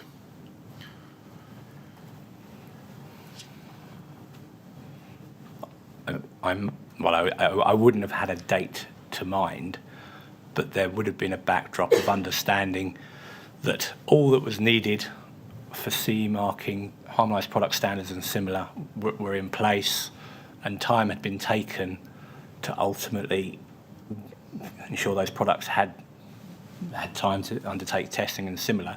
At that point, there could have been a consideration as to should now, for want of a better term, the approved document B give primary recognition to the Euro classes. So I didn't have a definitive date, but there would have been a few sort of points to fall into place. So does it come, leaving aside the complexities that we've discussed on the basis of this document, does it come to this, that there wasn't actually a transition period for Class Naught, for the phasing out of national standards in approved document B at all, at this time in your mind, but that one might be conceived once the transition period under the CPD had taken effect? Potentially that could be a time that one could consider it. Yes, I see that. And was that what you were those your thoughts, and was that your understanding at the time of this document, May 2002? From recollection, it would have been on that order. Right. So the phasing out of Class Naught was essentially parasitic on the Commission's setting at the pace for the phasing in of the new standards. No, the decision would be made because there was recognition that these were the new Euro classes, and to be welcomed as methods of test. What it would have needed would have been a full review of approved document B, where it was considered a full technical review as to what should go forward in relation to the use of the Euro classes. So I think I wouldn't have had a definitive date, but there would have been an expectation that going forward it would be coming up over the next one or two cycles, I presume, from recollection of the approved document B, but I wouldn't have had a date. Right. So that would have been long term, though, nonetheless. Yes. Now let's go to CLG 140506. This is a submission which went to ministers in relation to the CPD in August 2001, so the previous year, from you to Caroline Cousin, Paul Everall and Alan Whitehead, dated 5th of August 2001. Yes. Now, if we go to page 3 in this document, paragraphs 12, 13 and 14, there's quite a lengthy passage there. It appears from that is this right, that the view of the working group was that for resistance to fire, as opposed to reaction to fire, it was possible directly to transpose the existing requirements? It wasn't directly. In fact, the European method of fire resistance test was actually a harder test. So, for example, fire doors, from recollection, were achieving about 26 minutes periods of fire resistance from a European perspective, but were classified as 30 minutes under the national. It was a harder test, but the general feeling amongst industry is that they would just develop their products a little to meet the harder test to come up to that period. But not looking at the words in bold towards the top of the screen, it says, it was therefore agreed that a direct transposition in relation to the periods of fire resistance that are suggested within approved document B should be made. Yes. Yeah. Now, in contradistinction to that, look at paragraph 13. The working party could not reach such a conclusion with regard to the reaction to fire tests as the situation is more complex. And it says transposition is more difficult as the British standard includes tests for spread of flame, fire propagation and non-combustibility, and these are not criteria directly tested for under the harmonised European tests. Now, there's no mention here of phasing out the national class system. Why is that? From recollection, this is a submission supporting and requesting the Minister to approve a package to go for consultation. This was not the final sign-off submission for the final European supplement. Right, I see. But there would have been, would there, a recommendation to the Minister in the final version? I can't recall, but such issues would have been covered, I would have thought. Right. Was it up to you, was it up to the department to recommend to the Minister a period of phasing out? As it would have related to the building regulations, it would have formed part of recommendations within any full review of the approved document B. And so that would be touched upon and drawn out to the Minister's attention typically, that actually, as part of the consultation, as part of the moving forward, this would now be the time that we'd refer primarily to the European methodology. Now then, let's look at approved document B as it stood in 2002 with the Euro amendments. This is at CLG 740. CLG 150740. And if we go, please, to the bottom right-hand corner, you can see this is 2000 edition consolidated with 2000 and 2002 amendments. Yes. And if we go, please, in this to page 91, we can see the change. There's diagram 40, provisions for external surfaces of walls. And if you look at the bottom right-hand corner, you can see the middle shading, Class 0 national class or Class B S3 D2 or better European class. Yes. Yes. And that's the section, isn't it, which would apply to the external surfaces of buildings with a habitable story over 18 metres. Yes. Now, there's small print, because for the first time there are some notes. Yes. Yes. Those didn't appear in the 2000 version. They now come in this version. Yes. Yes. Let's look at the first note.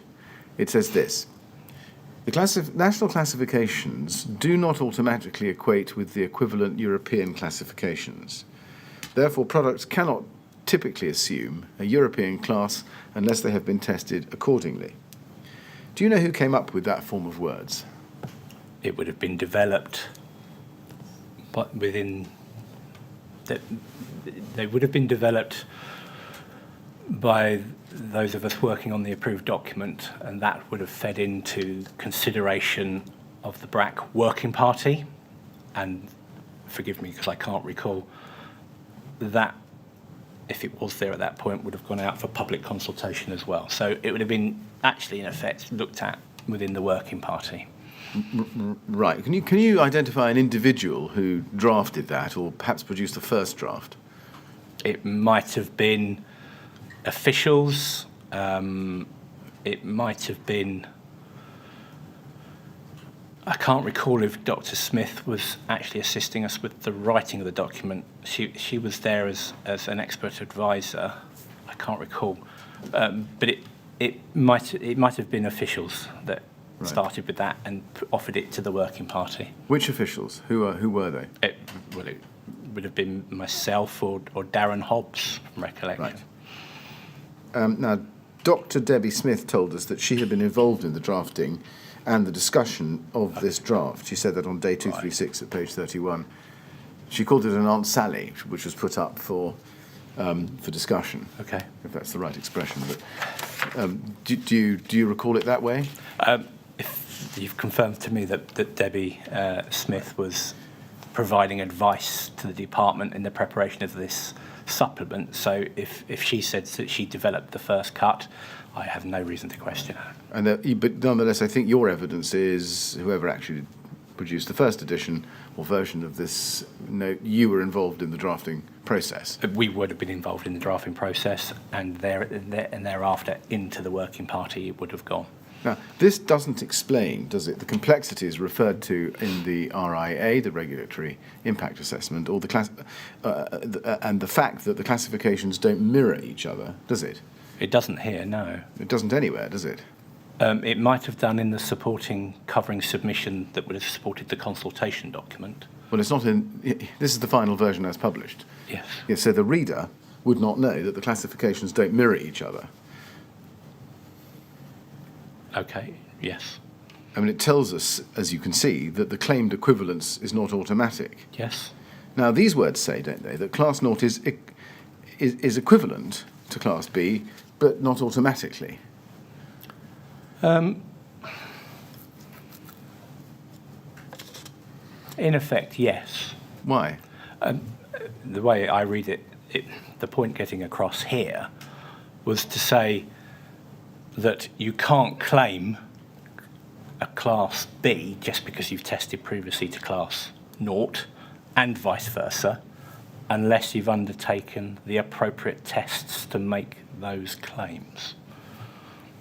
Well, that's that what you've just said is clear enough. But let's just look at the words on the page, and I want to focus with you, at risk of a myopic grammatical exercise, on the words "do not automatically equate with the equivalent." Okay. Now, first of all, what does the word equivalent in what was it intended to denote there? I think it was to suggest that they are not of equivalent performance. One is a national test and one is a European test. But why use the word equivalent? What does the word equivalent denote? I think it's because it's referring to, when you read the box to which you referred me, the class naught or class B, we wanted to tell the readership that actually they're not equivalent. They are separate methods of test and might actually behave differently. But didn't anybody drafting this think that the word equivalent there might lead people to think that they were equivalent? But it says the national classifications do not automatically equate with the equivalent. Well, what is the equivalent European classification? I think it's referring to the equivalent as provided here in diagram 40 and the classification note there. But that's the point. Class naught is not equivalent to class B, and class B is not equivalent to class naught. So why use the word equivalent? I don't know. I can't recall. I mean, do you accept that it's a misleading word, because it might lead people to think that they are equivalent, but just not automatically so? It could be read that way, but that wasn't the intention. And looking at equate, what were the circumstances? It says, let me try this again. The national classifications do not automatically equate with the equivalent European classifications. In what circumstances would class naught equate with class B? It wouldn't. They're discretely separate methods of test. So how would the reader know whether the class naught product that they were considering did or didn't equate to class B? I can see how it could be read, but that was not our understanding of what that was trying to say. Of course, this is merely diagram 40. There is an Annex A, to the approved document, which covers off typically methods of test, reaction to fire, fire resistance, combustibility, etc. There may have been further clarifications in there, but my understanding of that note 1 was to basically say you couldn't claim class B just because you've tested your product to class naught. That was the intention. Why not say that?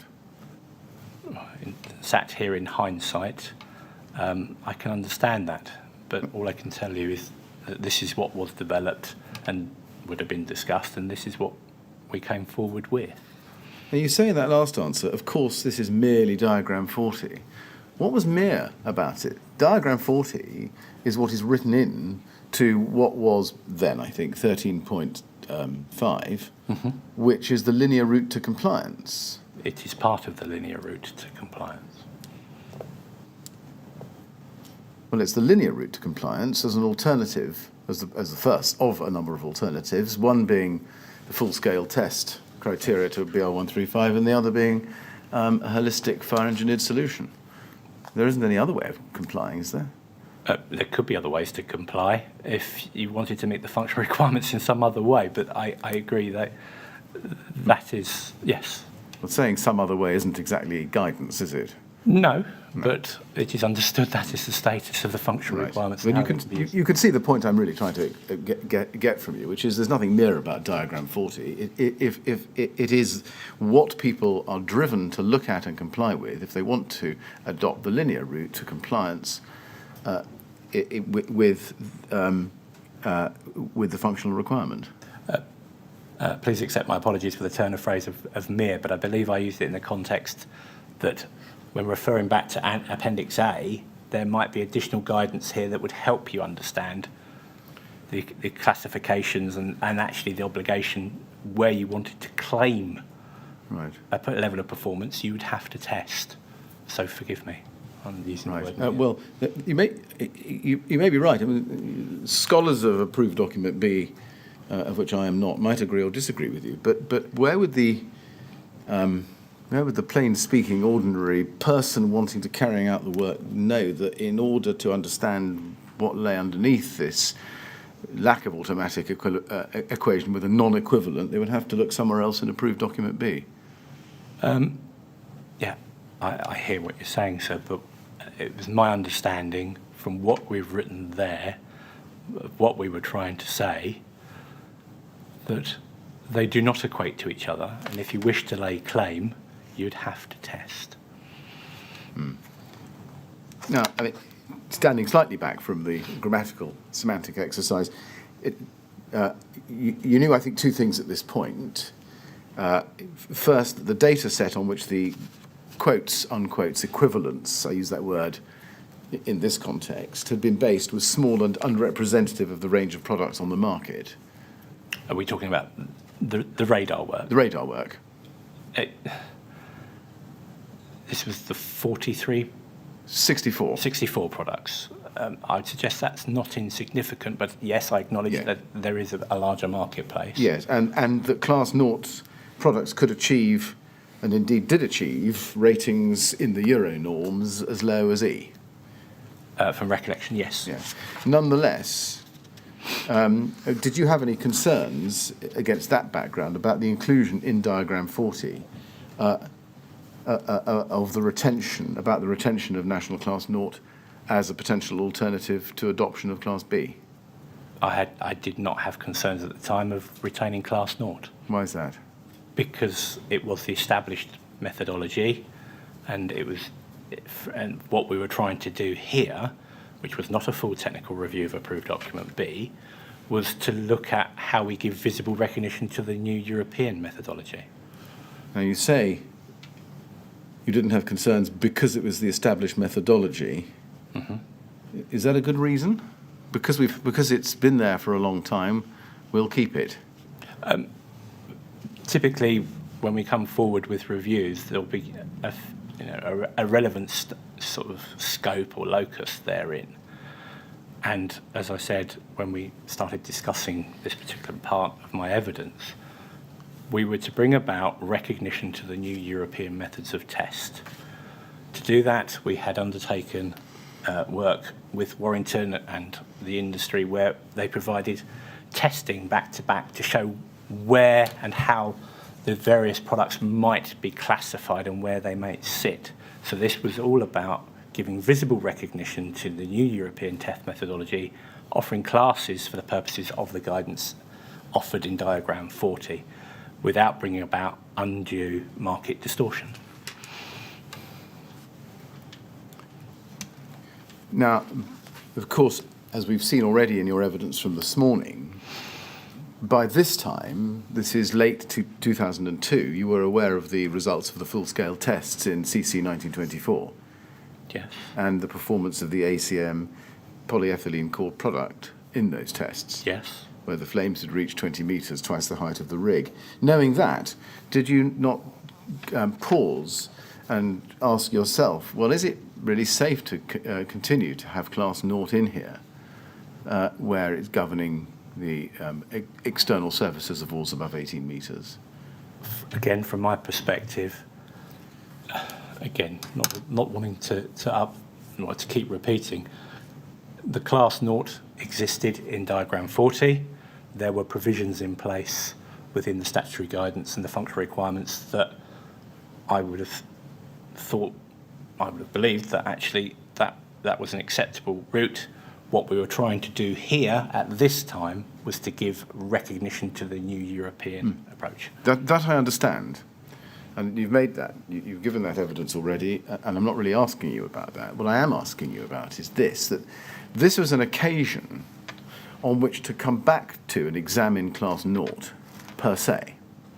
Because you were looking at it, you were looking at its limitations, you were looking at how it worked, and you were looking at it particularly in the context of revising Approved Document B and Diagram 40 itself.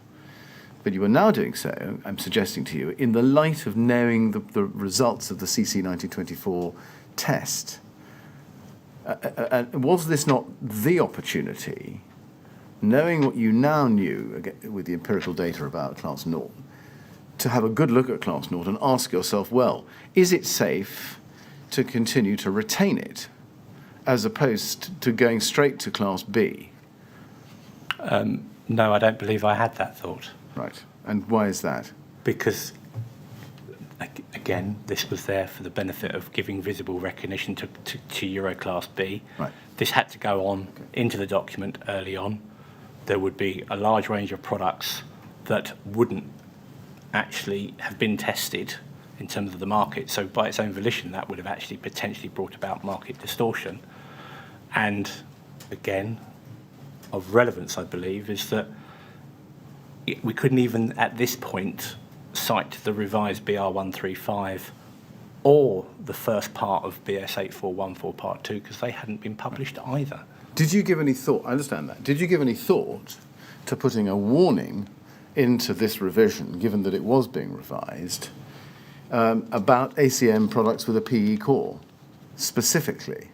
Or a warning along the lines of big red letters which say, the fact that it has a Class naught classification is no guide at all to its safety.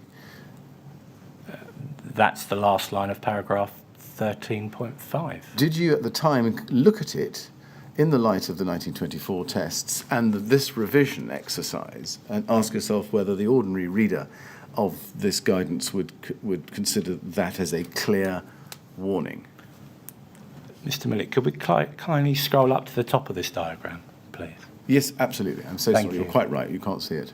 Yes. Yes. So when you read diagram 40, provisions for external surfaces of walls, yes, it is there in terms of the guidance for the surfaces.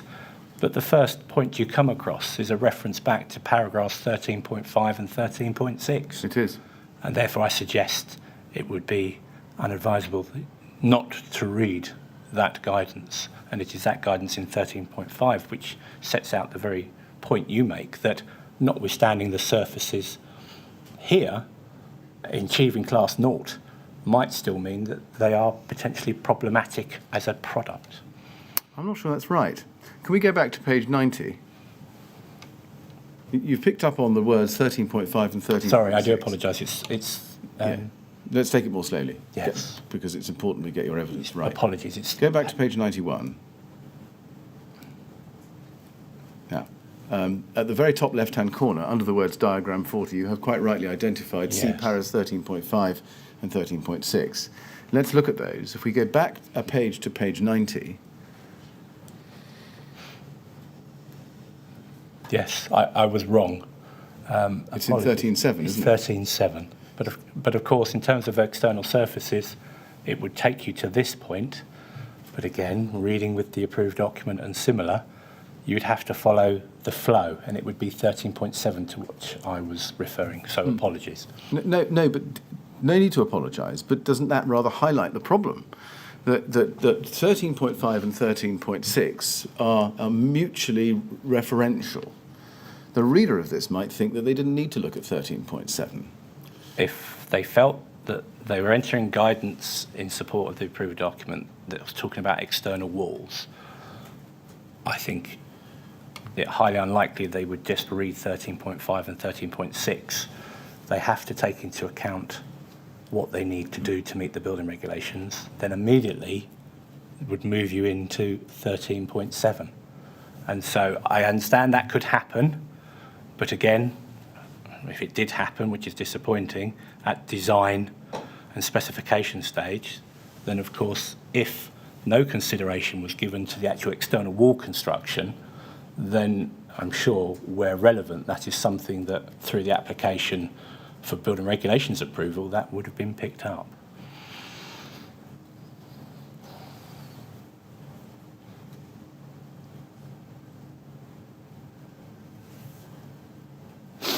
Can we then move on to a different document, KIN 6060?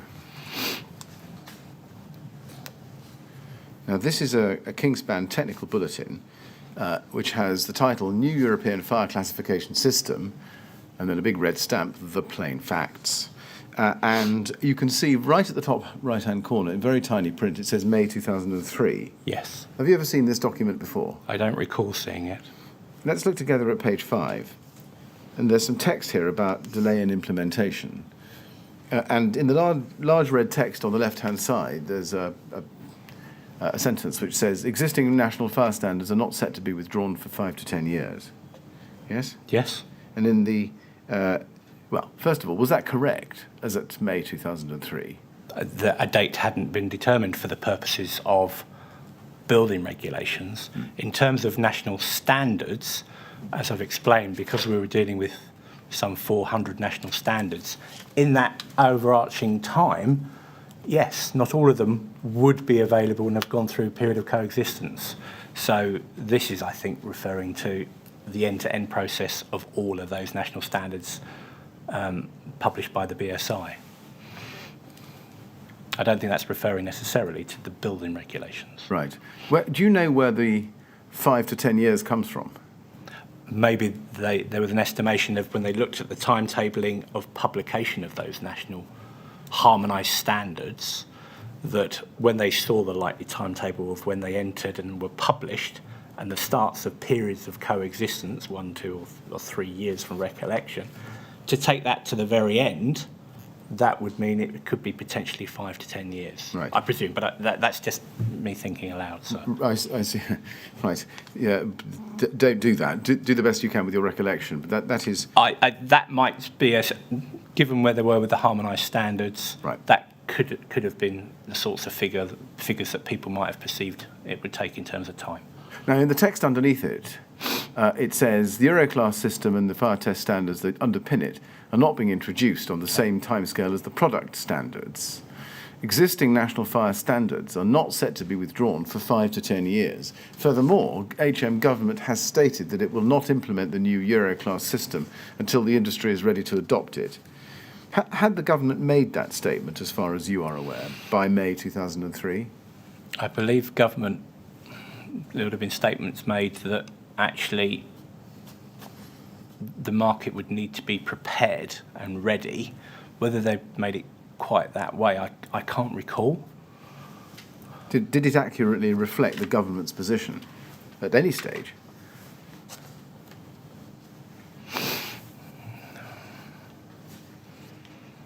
No, because the government wouldn't necessarily be bound just by industry, because you could get those that were running ahead doing it very quickly because they wanted to actually get the CE marking and to get the passport, for want of a better term, to move products more readily around Europe. And there are those that might lag and might not. And so to wait for industry it's ready in its entirety, I suggest, I can't speak for government, but that wouldn't necessarily have been, they would be agreed to be bound by that. Do you have any idea how or where or from where Kingspan had picked up that idea? Not that I can recall, no. Was the transition period and the withdrawal of national standards a matter that you or any of your colleagues in the department ever discussed with Kingspan at any time? Not that I can recall, no. Did you have any discussions about these matters with any manufacturer? We might have, my colleague, might have had discussions when we've spoken at events and similar, probably not dissimilar to some aspects of today, where we were talking about the difference between a regulatory system and the building regulations and the placing of products on the market and the construction products directive. Very broad discussions of that might have happened. Moving forward in time then to July 2004, can we go please to BRE 407802?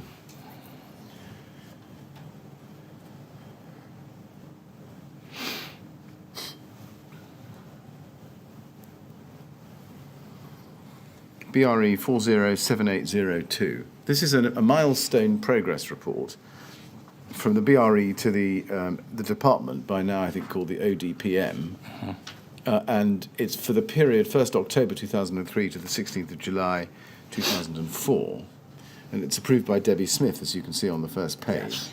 Now these would come into the department, wouldn't they? Yes, they would. Would they ordinarily come to you? At this time, they typically would. Yes. So if we go to page 9 and look at the second paragraph or second set of bullet points rather on that page, you can see that there was a March meeting and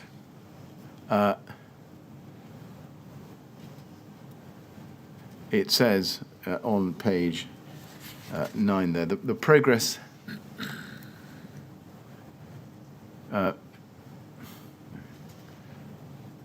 of this meeting. Sorry, sir, where are you reading? It's a good question, and it's the second time I've had trouble with this document.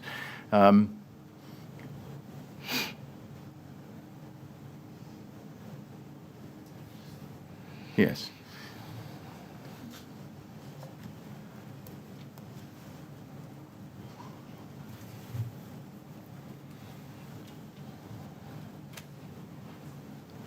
Forgive me.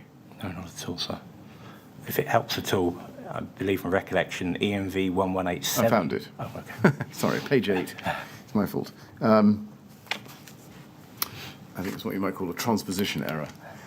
This is about a quarter of the way down your screen, and it says this. The progress of the April meeting was as follows. The Secretary agreed to explore the options available as alternatives to the outright withdrawal of BS 476.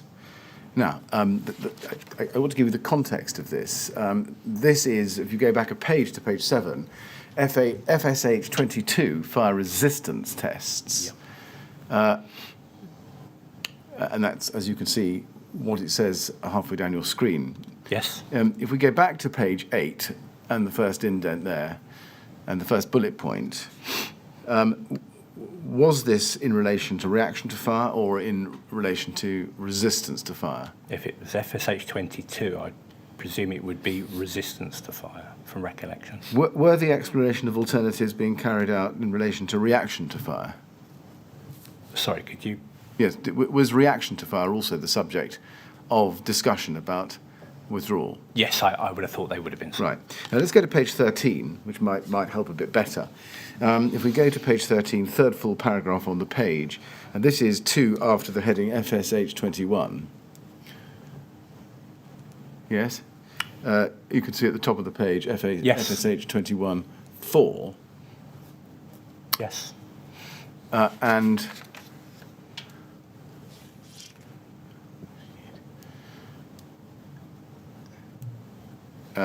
if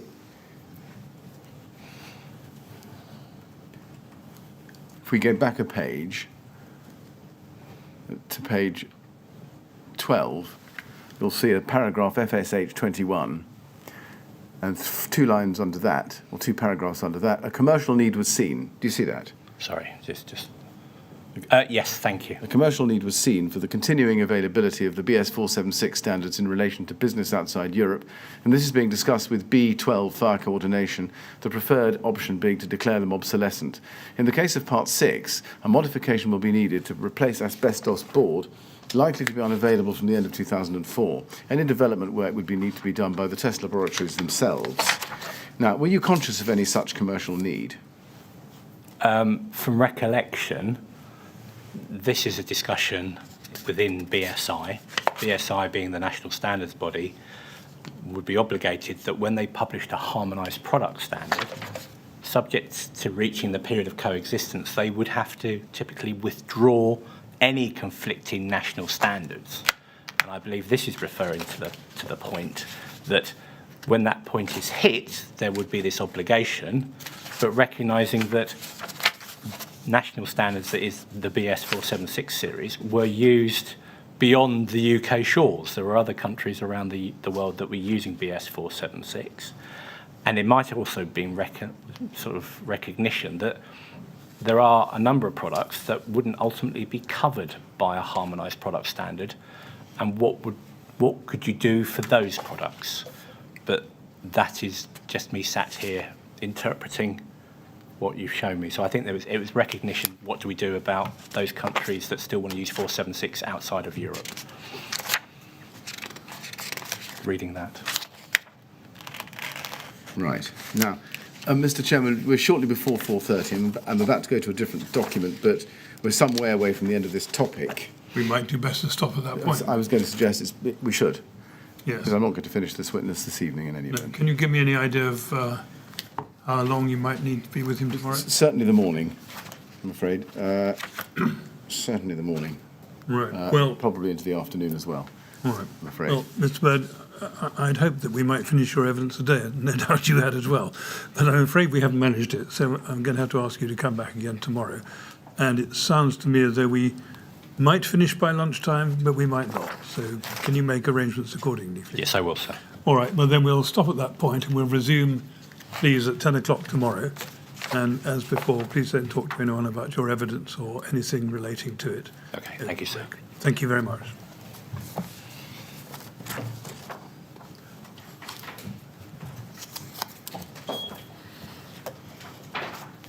Thank you, Mr. Millett. 10 o'clock tomorrow then. Thank you, Mr. Chairman. Thank you.